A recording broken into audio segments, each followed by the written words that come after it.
I left my country due to the political situation. There is no freedom. The military service is compulsory after high school.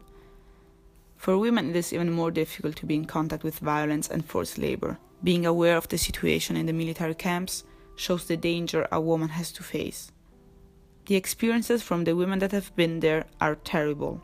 In bigger cities, a woman has the chance to flee, whereas in the rural areas it is more difficult.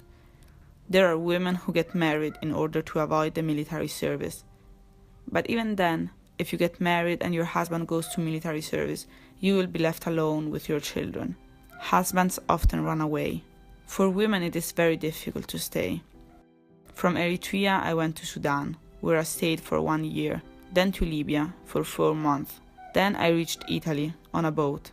Groups of people move with the smugglers, and there are also women. During the past 2 years, many women escaped from Eritrea. On the trucks that moved us, there were plenty of women. Who pays more is safer.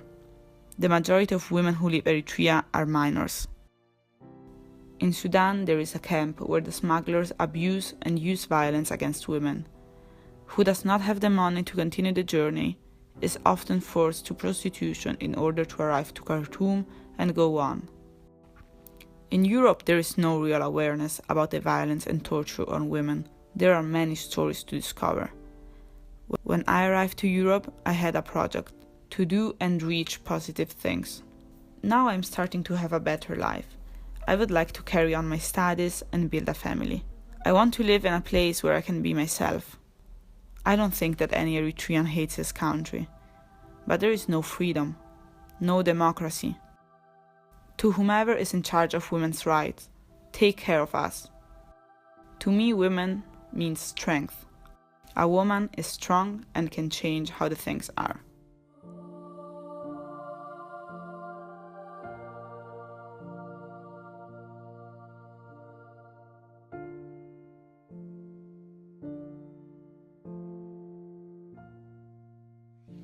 Military service in Eritrea is lifelong.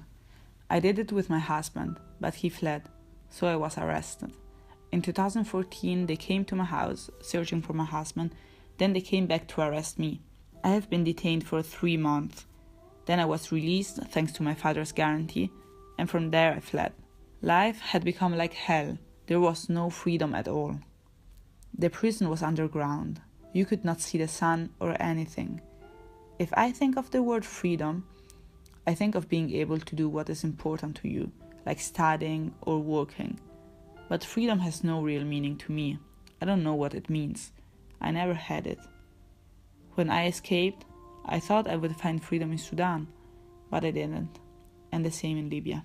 Many women who were with me on the journey were abused. I have been abused as well. Sometimes, women cut off their hair in order to look less attractive and avoid violence. The smugglers are Eritreans, Libyans, Sudanese. For smugglers, women are entertainers to have sex with. The Western women must talk about it. They must study the situations. Now I feel better here. After all this suffering, I want to join my husband in Finland. If I will ever forget this, it's difficult. It's a wound. Anyways, I did not cut my hair.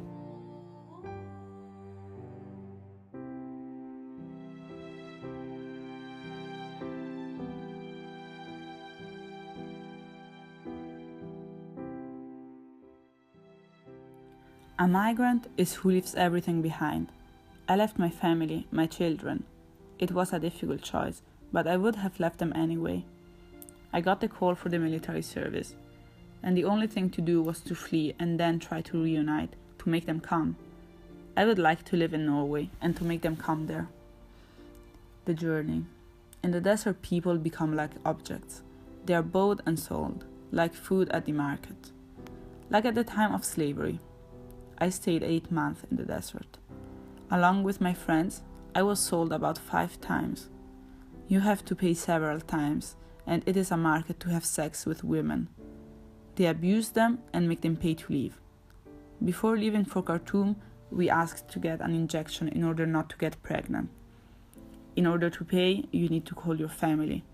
I paid around $6,000, and I was scared. The only hope is to pray in those moments and to have the consciousness that there is no way back. The others who have arrived, they give you hope.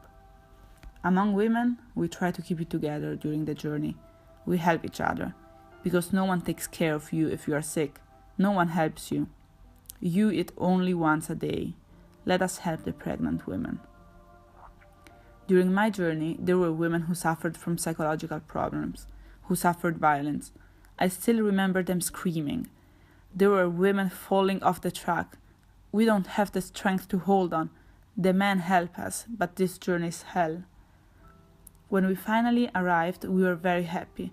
After all that we went through, we had made it finally. My plea is, listen to our stories. Understand the Eritrean situation. Look at what happens in Sudan. I hope freedom and democracy will come in Eritrea, but I don't know who can help us. Please fight against these journeys and this violence.